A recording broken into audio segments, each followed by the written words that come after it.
Yes, yes, fight fans, but in mind sports, my people, you are fully appreciated in this round, my guys, my people. Let's get right into it. First thing I want to say is that what a great year it has been 2025 for boxing in terms of fights, entertainments. I'm talking legendary fights. I am talking legendary matchups. We have had it in this year 2025. However, this great year has somewhat been marred by the what I will call the rife presence of PED offenders. I'm talking about the drug cheats. They've been popping up everywhere in this year 2025, popping up absolutely dirty, my guys, my people. And it is an absolute shock to my system that the WBC is encouraging this, because yesterday at their convention in Bangkok, Thailand, they announced that they will be allowing Zubro Matthias to defend his WBC 140-pound world title against Dalton Smith. This is despite the WBC knowing that on the 9th of November, Matthias failed VADA testing. 0.08 nanograms of ostarine detected in his system. My guys, my people. But the WBC, according to them, well, that amount is not enough. you should have took more and had more, according to their rule, that is, which is that amount that Matthias had in his system falls way below the threshold amount, which is 0.1 nanograms. So it falls below the threshold that the WBC would deem unallowable. And because of that, Zubro Matthias is cleared, and he's cleared to fight Dalton Smith come the 10th of January, my guys, my people. And this is absolutely bonkers. Leaves us with no hope that there may be a cure for this very rife and dangerous plague in the sport of boxing, my guys. It's even worse. The WBC clearly highlighting here that they're not interested, neither are they focused in trying to eradicate PED from the sport.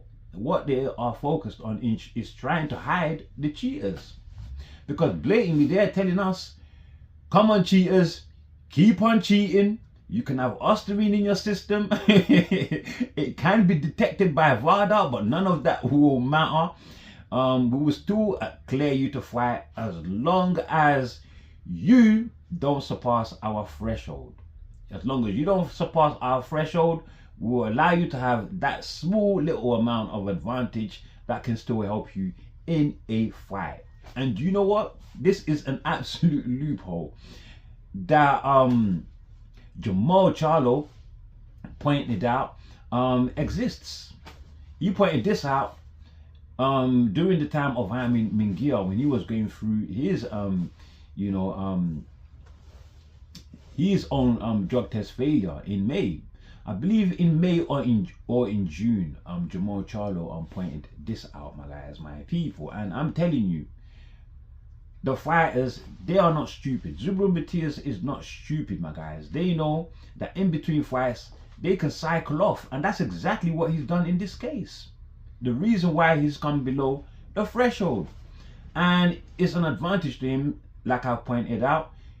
Even with that small amount, he could still have an unfair advantage against his opposition. But without the legal ramifications, or should I say the punishment and the ramifications that may follow if he got caught. So no punishment for having PEDs in your system. Absolutely disgusting, my guys, my people. What the WBC is doing here. Obviously the WBC is a total contradiction existing in a sport where not only the dangers and the unfair advantages that fighters face are heavily highlighted in, but PEDs, performance enhancements, are banned, 100% banned, my guys, my people. 100% banned. So I don't know what the WBC is doing in the sport of boxing. They don't belong in the sport of boxing. They are absolutely dirty, filthy, my guys, my people. And I don't care what they are saying, what Zubro Matthias is saying, that you know, the Osterine found was due to contamination of supplements, my guys, my people. Well, the only man that contaminated himself is Zubro Matthias. Nobody else, my guys, my people. And Zubro Matthias is so brazen right now, going on social media, talking about all the people that, the unbelievers, the people that doubted him. Well, he is comparing them to someone that spits in the air. And in that case, he's saying all of us, we should get our umbrellas ready because our own saliva is about to rain back down on us. Basically, his own way of saying, fuck your way, I've got my own way, and I'm having the fight that I want. So, F you guys. Well, right back to you, Zubro Matthias. You are a known cheat. And you know what? I had Dalton Smith winning this fight, but now that I know that Matthias might have an unfair advantage come January 10th, although it's quite some time away, I don't know whether that advantage is actually going to be real, but it's evident that he either cheated or tried to cheat, my guys, my people. So yeah, he's a drug cheat, man. What can you say? He's a drug cheat, my guys. And I hope Dalton Smith, yeah, he beats the drug cheat and breaks him, my guys, my people, come January. With that said, moving on, like I said, this cheating thing absolutely rife in the sport of boxing. But I have found a common trend. Not that I found a common trend. Everybody knows this trend. Yeah, this trend is very, very common. And everybody's aware of it. You know, the fact that why is it that it's always the relentless fighters getting caught? It's always the relentless fighters. You know, we have Hyman Mingia, and then the guy that broke up Galao Yufai in the flyweight division. What's his name again? Is it Francisco? And let me not even attempt. Then you got Zubro Matthias, very relentless, and then the latest, Janibek Alimkhanuly, unified IBF WBO champion at 168 pounds. Well, he got caught by VADA testing with meldonium in the system, and to me, meldonium sounds like a metal, some sort of metal, right? But obviously it's not. Obviously it's not. Is it some sort of some sort of steroid? Maybe, maybe. But one thing I do know that is an endurance enhancer. It's an endurance enhancer, there to enhance your endurance, your stamina, my guys, my people, there to help you cheat. You know, so now that he's been found with this in the system, he's no longer going to be fighting Lara this upcoming Saturday. You know, so he misses his unification with Lara, the WBA champion. Lara though will be fighting his replacement opponent on the night, will be Johan Gonzalez. Now, don't know much about Johan Gonzalez except that he used to fight at 154 and he was stopped in 7 rounds by Johannes Tellis, the former WBA interim champion at 154 pounds, my guys, my people. And I don't think Tellis is anything on the level of Lara, despite Lara being the oldest champion in the sport at the age of what, 42, 43. Lara is still super talented, quality fighter. So I expect Lara to do pretty much to Gonzalez as Tellis did, my guys, my people. Gonzalez, who is now in a new division, 160. The boys there are bigger, and Lara is way more talented, my guys, my people. So yeah, easy job for Lara, I expect. But Lara, not the most active of fighters. When did he last fight? I think it's going on to a year or over a year ago. His last opposition was Danny Garcia, right? Unless I'm wrong. But with these older fighters, things can change overnight, right? So who knows? Gonzalez may be able to cause the upset, my guys, my people. But with that said, god damn it, Janibek totally ruined his opportunity for a unification, didn't he? This is the man that has been moaning and complaining that he's been heavily avoided. He's the biggest boogeyman in the sport, and then lo and behold, you finally get a unification opportunity to unify 3 titles with the opportunity to fight Terence Bud Crawford next if you win. Crawford, who was actually calling out Janibek. Crawford, who has ambitions of becoming a 6th division champ, my guys, my people. Well, Janibek just went and effed it all up just because of PEDs. Absolutely disgusting, my guys, my people. And as things stand, right, it doesn't stop there for Janibek. It looks like he stands to be stripped. You know, he's waiting on his B sample though. He hopes will give a different result, but as we know, the B sample normally coughs up the same result as the A sample. So yep, is going to cough up another positive result, my guys, my people, whether Janibek likes it or not. But as things stand, I think he's going to be stripped of his titles, and if that does, all the fighters that are somewhere high in the rankings, well, they can get to fight for the vacant title. And this is great news for the number 1 and the number 2 under the WBO. That is, of course, our very own Denzel Bentley, my guys, my people, and Savadra, the number 2, who I think the WBO already ordered an eliminator. No need for an eliminator now. Just chuck the vacant strap in there once Janibek is forced to strip, my guys, my people. Forced to strip. Yeah. And as for his IBF title, once he's stripped of that, great news for the number 2 and number 3. The number 2 being, is it Etinosa Aloha? Don't know much about this fighter except that he is number 2 under the IBF at 160 pounds. The number 3 is Amo Williams, Austin Amo Williams, my guys, my people. So here again, the same scenario with the WBO.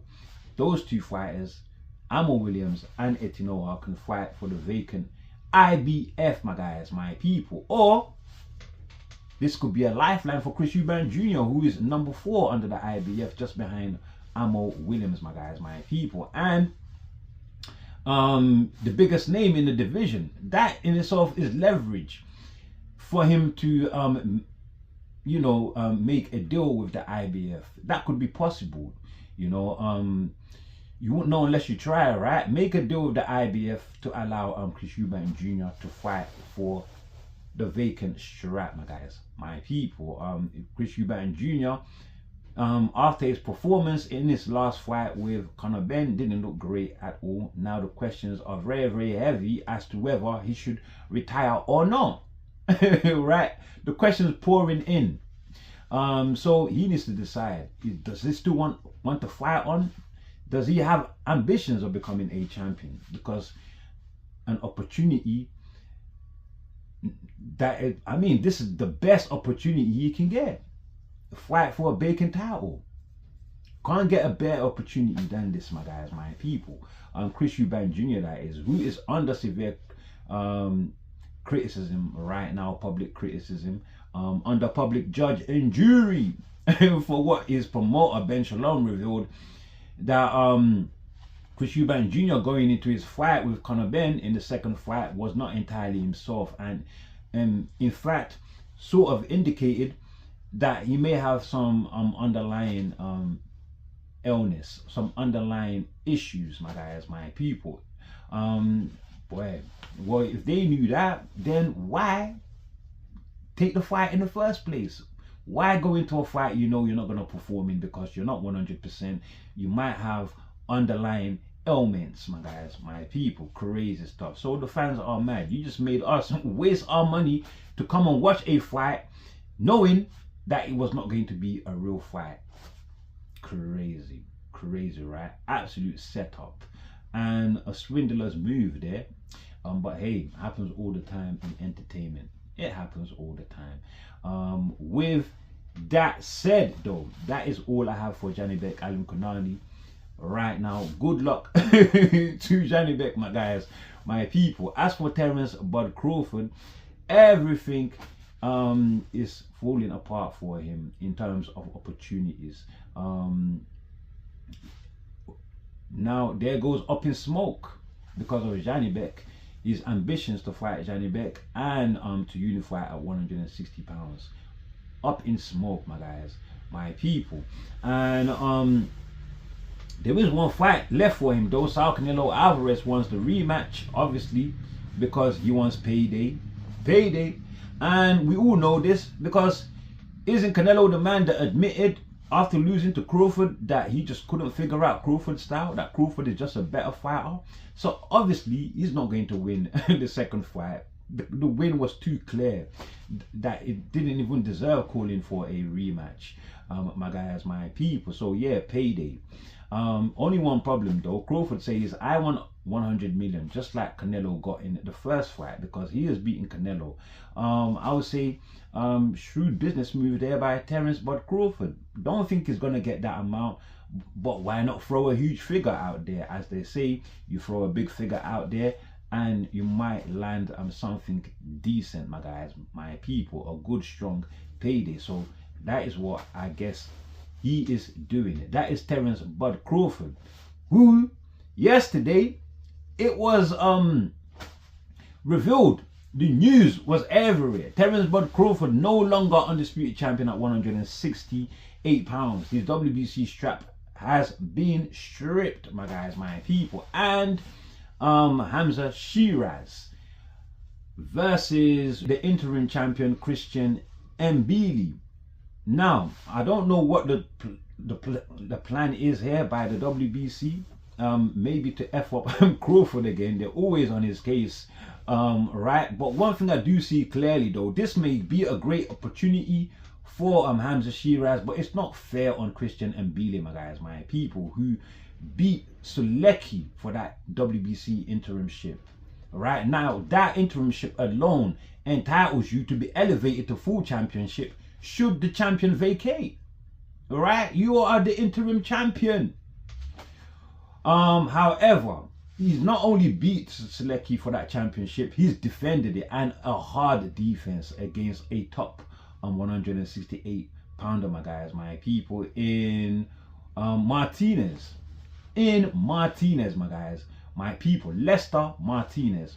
That ended up in a draw. Very close fight. You could have picked either man to have won that fight there. Very, very, very exciting, close fight, my guys. Real action packed, you know. So yeah, he's defended, he's won the belt, he's defended it, and now you want him to make another defense for the title? Crazy. Elevate the man. Elevate the man and make Hamza Shiraz maybe fight Diego Pacheco, who's number Shiraz is number 3, I believe. Who is number 4 behind Shiraz? I believe is Munguia.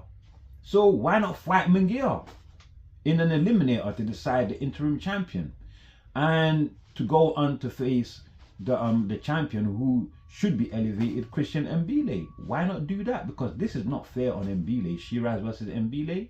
Crazy stuff the WBC is doing. Obviously they see a star in Shiraz. Yeah, they see a star in Munguia. They're not willing to put those two against one another. So they'll try and get rid of Christian Mbili with Shiraz, my guys, my people. They're setting up Mbili big time. I don't know whether Munguia's the whole PED escapade has been cleared up, But if that's the case, if it's not cleared up, why not Diego Pacheco? I think Diego Pacheco is ranked number 5 or 6. Again, another great talent. All right. Yeah, but they're not looking to mess up the money. They're not looking to mess up the money. So yeah, we'll pull Christian Mbili to make him work harder for something that he's earned already.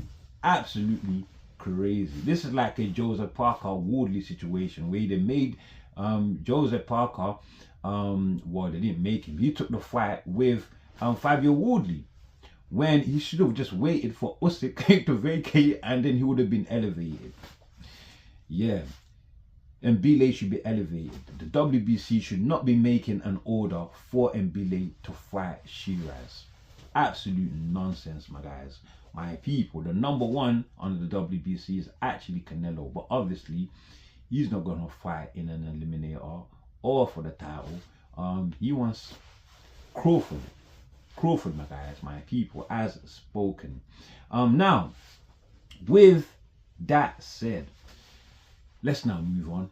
My guys, my people, to the 31st of January. We have Shakur Stevenson versus Teofimo Lopez. So Shakur Stevenson attempting to become a 4-division champion.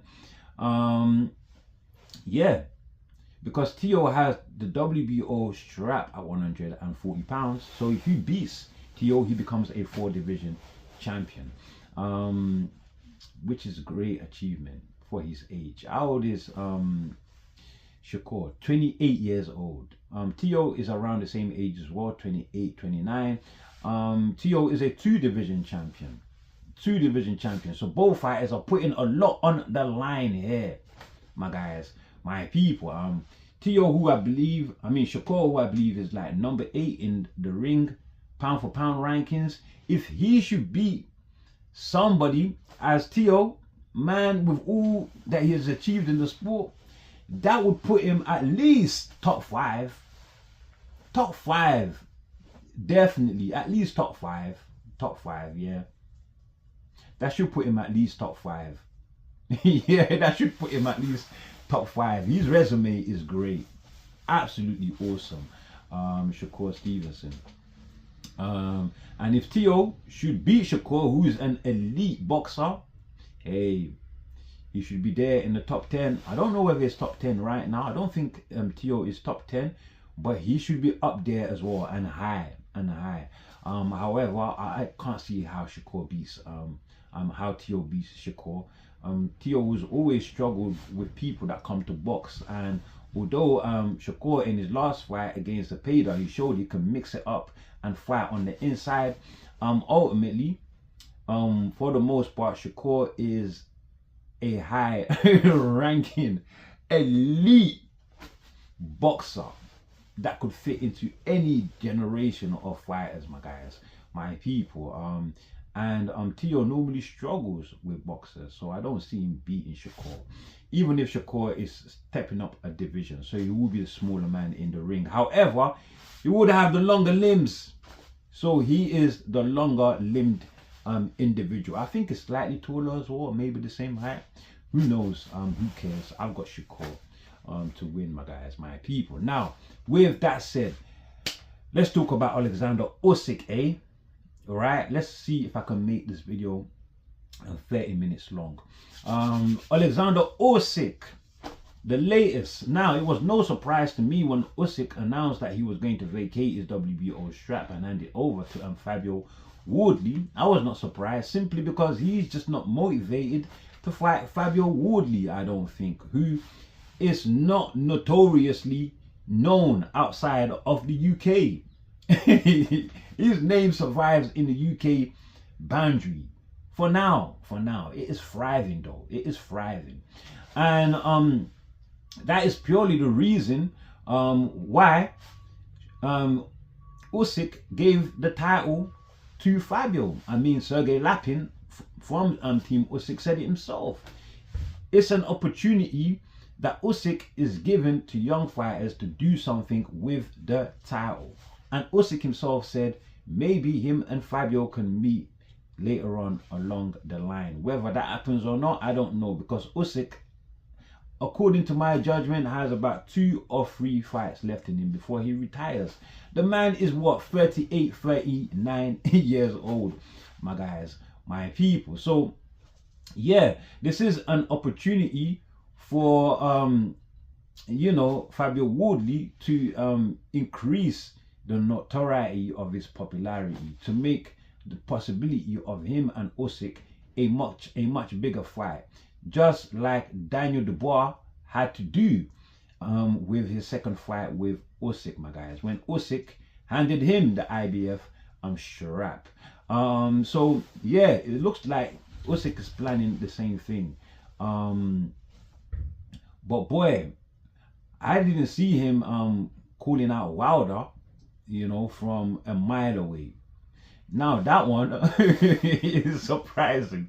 That one is surprising. Evidently, like I said, he doesn't want Fabio or anybody who's going to be a hard fight right now. He wants a gimme fight, a big gimme fight, my guys, my people. So yeah, AJ is not gonna do. Fury, who has fought twice, is not going to do. AJ's fought twice as well. Daniel Dubois, who has fought twice, is not going to do. Joseph Parker is still going through his banned substances situation, my guys. So he's going to have to try to get past that. Yeah, not that I want an AJ or Fury trilogy. In fact, I don't really like this Deontay Wilder fight, but I prefer this one to those. I don't want to see Usyk recycling fights all the time. Yeah, this is a gimme fight, and I think Usyk deserves it. He's had a hard time in the heavyweight division. Fury back-to-back, AJ back-to-back. Come on, man. This man needs to rest. He needs to rest. This is a cruiserweight, a small man. And I don't care how people are saying, oh, look how fast he is, how mesmerizing he is. It is absolutely straining and draining to be a smaller man by several tens of pounds, to be taking punches. Whether you're winning or losing, that is punishment on a smaller man. Taking punches from a bigger guy. Crazy, my guys.